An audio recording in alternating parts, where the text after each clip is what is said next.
Kia ora. I call Tracy Martin. Kia ora, Mr Chair. Thank you very much. I wasn't going to take a call this evening, but I cannot be in this House. This will be the only opportunity I have to speak on this bill because it no longer falls inside my portfolio area. So my colleague Clayton Mitchell will actually be taking the third call as well. But I must speak in this House because it will be a historic moment when this bill gets through this part, which we hope is prior to 10 o'clock this evening, and when it finally goes through third reading, and when the government fulfills its promise to veto what the majority of the elected members of New Zealand have voted for.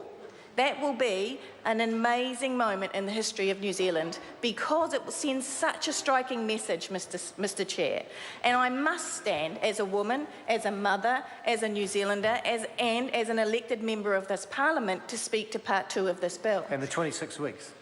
Exactly, and how important 26 weeks is. And I'm going to speak personally about why I, not New Zealand First, but why I believe that it is important that this goes to 26 weeks. And it is, sir, because I believe that by extending it to 26 weeks, we may just see, for the first time in our history, in some sort of mass movement, men pick up the opportunity to take at least the last month, the last 4 weeks of those 26 weeks, and to stay at home with their babies, to be able to participate and to bond in the way I believe the mass majority of young, current New Zealand fathers wish to participate. Yeah.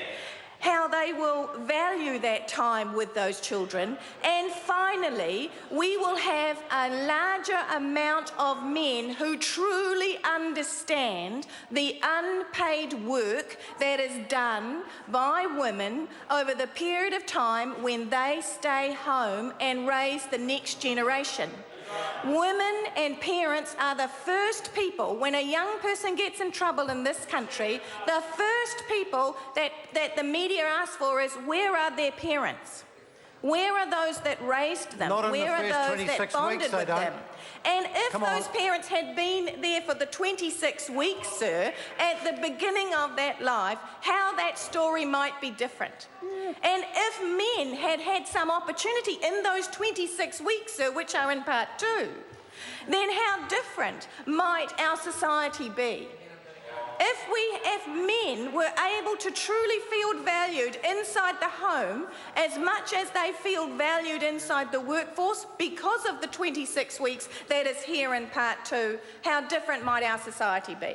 So I take this opportunity to support the bill that has been put forward, and tenacity is a word that should be tattooed on somewhere on Sue Moroney because of the way she has stuck with this issue. Do not give it up. We won't.